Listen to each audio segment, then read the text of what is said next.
Y para partir el año cumpliendo nuestras resoluciones de salud, tenemos a Gabriel Garmendia, quien es especialista en medicina del deporte de la Clínica de Recuperación de Lesiones CRL. ¿Cómo estás, Gabriel? Hola, Oscar, ¿qué tal? Buen día, ¿todo bien? ¿Y tú? Bien, también, gracias. ¿Cómo estuvo el año nuevo? Bien, súper. Se descansó todo. ¿Celebró? Sí. ¿Se tomó algo? No, tranquilo con la familia. Muy bien. Cuéntanos, porque la gente empieza con ya las resoluciones de año nuevo. Este año me pongo las pilas, este año sí que sí hago ejercicio, en diciembre voy a estar musculoso, toda la cuestión. ¿Cómo la gente puede enfrentar esas ganas de hacer ejercicio este año sí que sí, pero de buena manera? Perfecto. Todo va a depender mucho de la ejercicio previo que haya hecho el paciente o el deportista que quiera empezar a retomar o a iniciar la actividad física. Es decir, los deportistas o pacientes que no hayan hecho previamente ningún tipo de actividad física, la idea es que hagan un chequeo previo médico preventivo para diagnosticar o descartar alguna patología de base que puedan tener. Salvo eso, en realidad no habría mayor como complicación que puedan iniciar la actividad física.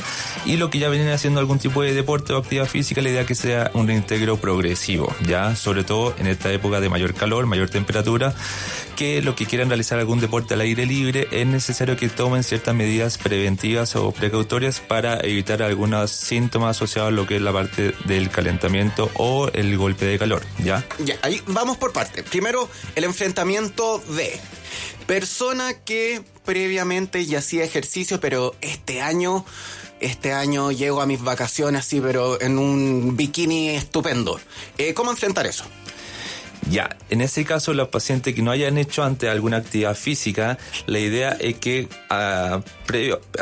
una vez hecho el chequeo médico preventivo y descartado alguna patología que tengan que lo pueda limitar a la práctica de la actividad física segura, ahí uno tiene que hacer actividades de baja intensidad y empezar a hacer actividades progresivas, aumentando las intensidades, pero salvando las precauciones de que cualquier actividad que hagan al aire libre hay que tener ciertas medidas precautorias. ¿Cuáles pueden ser esas medidas? Por ejemplo, siempre estar bien hidratado, tomar al menos una cantidad de 2 litros, 2 litros y medio de consumo de agua solamente durante el día. Evitar hacer ejercicio en horario de mayor exposición solar, quiere decir idealmente antes de las 10 de la mañana o posterior a las 6 de la tarde, donde hay menor riesgo de radiación solar. El uso de bloqueador solar también es una medida precautoria en este caso. Y algún tipo de calzado y sobre todo una ropa adecuada para hacer el tipo de deporte que va a hacer. Ropa liviana, que tenga un secado rápido y que no genere mucha humedad finalmente. Mencionaste chequeos preventivos para la persona que no ha hecho ejercicio. ¿Qué chequeo preventivo? Porque, claro, la gente se quiere poner a hacer ejercicio, pero hay que tomarse para eso unos días antes de hacer ejercicio, hacerse exámenes, cuáles estarían indicados según edad. Sí, hay siempre grupos de riesgos que pueden estar necesario hacer un chequeo previo al inicio de la actividad física. Por ejemplo, los pacientes que tengan antecedentes familiares de alguna patología cardiovascular de base, pacientes que ya han tenido algún antecedente previo a nivel cardiometabólico, o pacientes que, si bien no tienen ninguna lesión aparente, pero tienen algún tipo de limitación física o algo que lo pueda limitar durante el desarrollo de su actividad, siempre es necesario hacer algún chequeo previo. Claro, ahora, como las cosas traumatológicas, en caso de que haya algo. Tal cual, así es.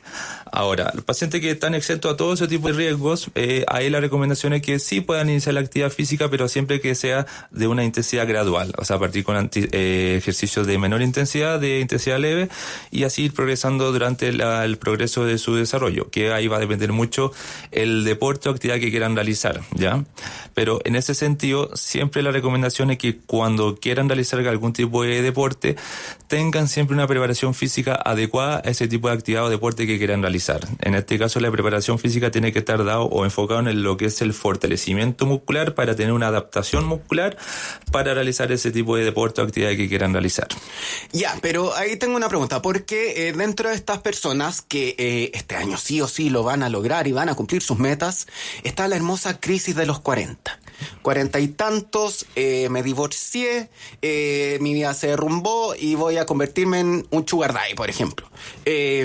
Tienen que hacerse algún electrocardiograma, chequeo cardiovascular, ver si es que llegan a tener algún problema ahí, porque sabemos que hay casos, por ejemplo, de muerte súbita o de arritmias desconocidas, o de repente quería hacer sugar daddy, se me entusiasmó y tuvo un infarto. Entonces, ¿está recomendado el electrocardiograma? ¿Desde qué edad? ¿En qué condiciones? En ese caso, hablando de ese grupo etario de pacientes específicamente, si no se han hecho chequeo previo, sí, sería necesario realizar un chequeo al menos de un electrocardiograma, exámenes sanguíneos en general para descartar alguna otra patología cardiometabólica, pero sí el electro nos da harta información en lo que es la parte cardiovascular en general, ¿ya? Si bien no descarta 100% alguna patología de base que pueda tener al nivel del corazón, por ejemplo, pero sí nos da una imagen bastante clara de lo que es la condición cardiovascular del paciente, ¿ya? Y en ese sentido, teniendo un electrocardiograma de base más exámenes sanguíneos, debe ser ya, y descartando también antecedentes familiares o antecedentes personales de alguna otra patología cardiovascular, ahí ya tendríamos un pase seguro para la práctica o el desarrollo de la actividad física. Y ahí, electrocardiograma, ¿o sería mejor pensando en qué? Actividad física, lo que quieren hacer, un test de esfuerzo, por ejemplo. Va a depender un poco las alteraciones o los hallazgos que se encuentren en el electrocardiograma, ¿ya? El test de esfuerzo es una prueba complementaria a un chequeo cardiológico de base que hay ciertas indicaciones que uno la puede indicar o no. Ya no sería necesario para todo tipo de pacientes realizarla, ya que previo a eso es necesario descartar alguna otra patología, por ejemplo, alguna hipertensión o diabetes descontrolada que tengan. Podemos alterarla con lo que es la parte del test de esfuerzo. Lo mismo, teniendo alguna patología coronaria, se puede exacerbar en ese mismo test de esfuerzo. Entonces, previo a realizar ese tipo de actividades, es necesario hacer este chequeo previo con electro y exámenes de sangre y ver si, descartando alguna otra patología, si es necesario o no hacer ese test de esfuerzo. Que también va a depender un poco el foco del tipo de deporte que quiera realizar ese paciente o el deportista, si es más con un foco de rendimiento o es más por el tema de salud, ya que si es de salud sería más que nada para prevenir algún tipo de desarrollo de alguna isquemia, por ejemplo, en el corazón. Obvio, porque hay que partir bien el año, no hay pum. Justamente, y si en cuanto a rendimiento, ahí uno podría ver un poco lo que es la parte del consumo de oxígeno para ver algún tipo de umbral ventilatorio, que básicamente son medidas fisiológicas que uno puede ir mejorando, adaptando en el deportista finalmente. Estamos hablando con Gabriel Garmendia, quien es especialista en medicina del deporte de la clínica CRL. Ya hablamos de exámenes preventivos, si es que me quiero poner a hacer ejercicio, si es que he hecho antes o no, pero tú ya mencionaste algo que es bastante importante en estos días, y es que vivimos una ola de calor. Y ahí, claro, para hacer ejercicio a las 12 del día o 4 de la tarde, no sé, pues llegamos a 36 grados, imagínate con 36 grados, nadie aguanta. Entonces, ¿qué consideraciones, ya diste unas más o menos de hacer ejercicio en el calor, pero por ejemplo, ¿a qué tengo que estar pendiente? Si me bajó el atacazo artístico y salí a trotar a las 12 del día, ¿cuáles son signos de deshidratación? ¿Cuáles son signos de alerta cuando tengo que estar? Ojo de, ¿sabéis que estoy sintiéndome más o menos medio raro? Tengo que parar. ¿Qué tengo que hacer, por ejemplo? Porque también no es parar y tomar litros y litros de agua, porque también puede ser problemático. Justamente, una de las recomendaciones que siempre se tiene que dar es que la sed es un síntoma tardío, es decir, cuando uno presenta sed ya está deshidratado, es decir, uno tiene que siempre mantenerse hidratándose constantemente durante el día o durante la actividad que haga, independiente que tenga o no sed, ya que la sed básicamente es un síntoma ya más tardío que uno ya está indicando que está deshidratado. Otro síntoma que uno puede ver para ver algún tipo de deshidratación es el color de la orina, por ejemplo, orina más concentrada, más amarillenta, eso también son signos de deshidratación. Entonces, la recomendación es estar alerta al síntoma de la sed, eso ya es un síntoma que ya está deshidratado, el color de la orina, síntomas como cansancio, fatiga, debilidad, que pueden también estar asociados a lo que es la parte del golpe de calor, y ya los síntomas más urgentes que tiene que estar uno ojo es algún tipo de mareos, náusea, confusión, inclusive llegar a algún tipo de convulsión. Eso sí puede estar en un contexto de un golpe de calor, que es ya una emergencia médica que hay que atacarla de urgencia. Ya, a ver, separemos, como dices tú, estas dos entidades. La primera entidad es deshidratación, mucho calor, poco tomar agua. ¿Qué tengo que hacer ahí? Porque, claro, sabemos, no es llegar y tomar agua de una nomás. Como ¿qué tengo que ir a hacer? ¿Tomando de a poquito? ¿Qué cosas? Siempre la recomendación es como tomar una ingesta diaria que llegue alrededor de los 2 litros y medio de consumo de agua, y eso tener como una parcialización de esa toma de ingesta de líquido. Puede ser cada 2 horas, por ejemplo, estar hidratándose unos 200, 300 ml, o cada par de horas o cada 4 horas, por ejemplo, estar tomando 1 litro aproximadamente de agua. La idea es que sea algo parcializado y no de una sola vez, ya que eso va a aumentar lo que es la parte de la orina y eso va a generar un aumento también en la deshidratación. Lo mismo que también no se recomienda el tema del, tomar alcohol y cafeína en esos periodos, ya que eso también aumenta la producción de orina y eso a su vez va a generar mayor deshidratación. Claro, pero eso es como en el día a día, de tomar los 2 litros de agua parcializado, pero si estamos pensando en realizar ejercicio frente a calor, ¿tengo que aumentar mi ingesta del antes y después o durante? ¿Qué hay que hacer en ese caso? En ese caso, tal cual, hay que hacer una aumenta previa a la ingesta de líquido, previo a la realización de la actividad física, al menos unos 500 ml, durante la actividad física, que va a depender un poco la intensidad y la duración de esa actividad, pero al menos si es que esa actividad va a durar, por ejemplo, más de 1 hora, tomarse al menos entre 500 hasta 1 litro de 500 ml o 1 litro de agua. Si va a ser una actividad leve de al menos unos 30 minutos, pueden ser unos 200 ml hasta unos 500 ml de consumo de agua, y ya posterior a la actividad también hay que mantener cierta hidratación llegando a la ingesta diaria ideal en ese caso, ¿ya? Pero esa sería como una recomendación en general, que va a depender mucho el tipo de actividad y la duración de ese tipo de actividades. Y durante la realización de la actividad física y pensando en leve deshidratación, no sentirse terrible, pero sí así como, hoy me afectó el calor.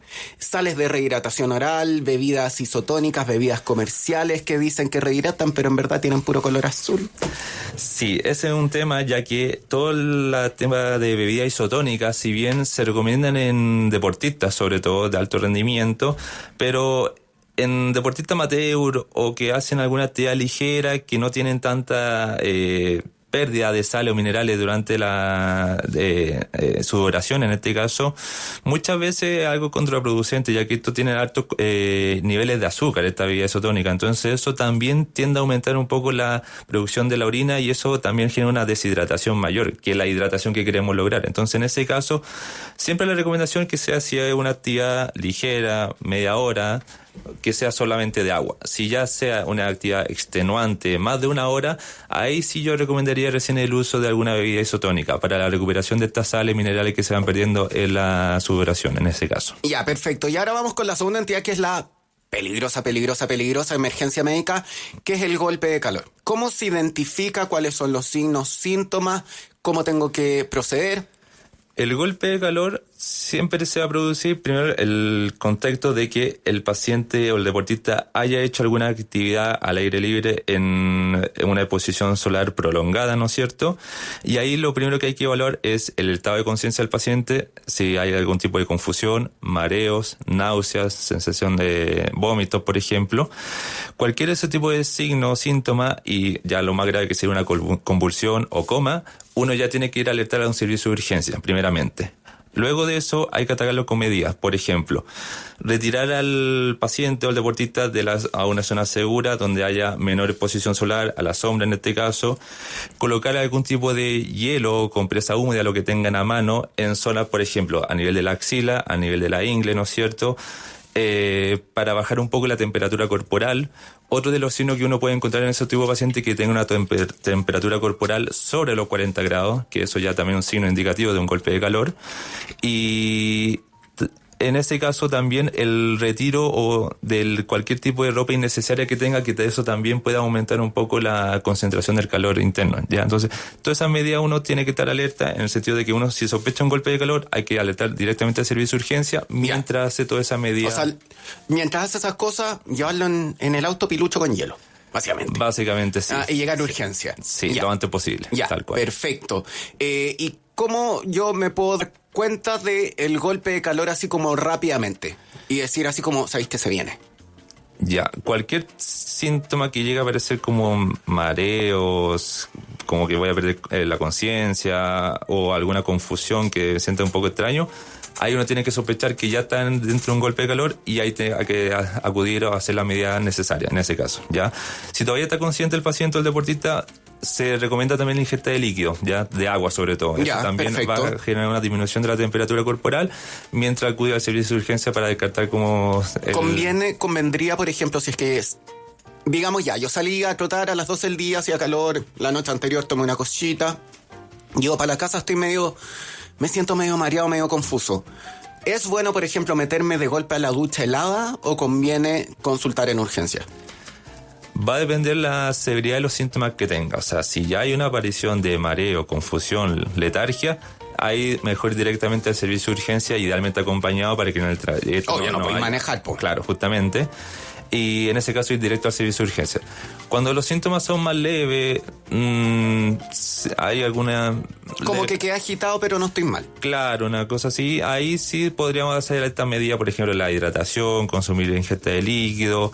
La ducha de agua fría también se recomienda, pero sobre todo más en ciertos sectores a nivel corporal, ya que eso aumenta como la percepción de la parte del frío, que eso disminuye un poco más la temperatura corporal, más que hacer una inmersión directa en lo que es la ducha fría, por ejemplo. Ya por eso yo señalaba como esta zona de la zona axilar, la zona inguinal, que son zonas a nivel corporal que eso recibe mejormente lo que es la parte del frío, y eso hace de una disminución de la temperatura corporal en general, ya más que hacer una inmersión completa del individuo en una temperatura fría, sea en agua o en hielo, por ejemplo. Perfecto, ya quedamos al tanto de todas las cosas que tenemos que estar pendientes si nos ponemos en este año sí que sí a hacer ejercicio, sobre todo con la ola de calor que estamos viviendo. Así que muchísimas gracias, Gabriel Garmendia, especialista en medicina del deporte de la Clínica de Recuperación de Lesiones CRL, por haber estado hoy día con nosotros. Muchas gracias a usted, un gusto haber estado acá, y gracias por la invitación y esperamos verlo pronto. Muchas gracias.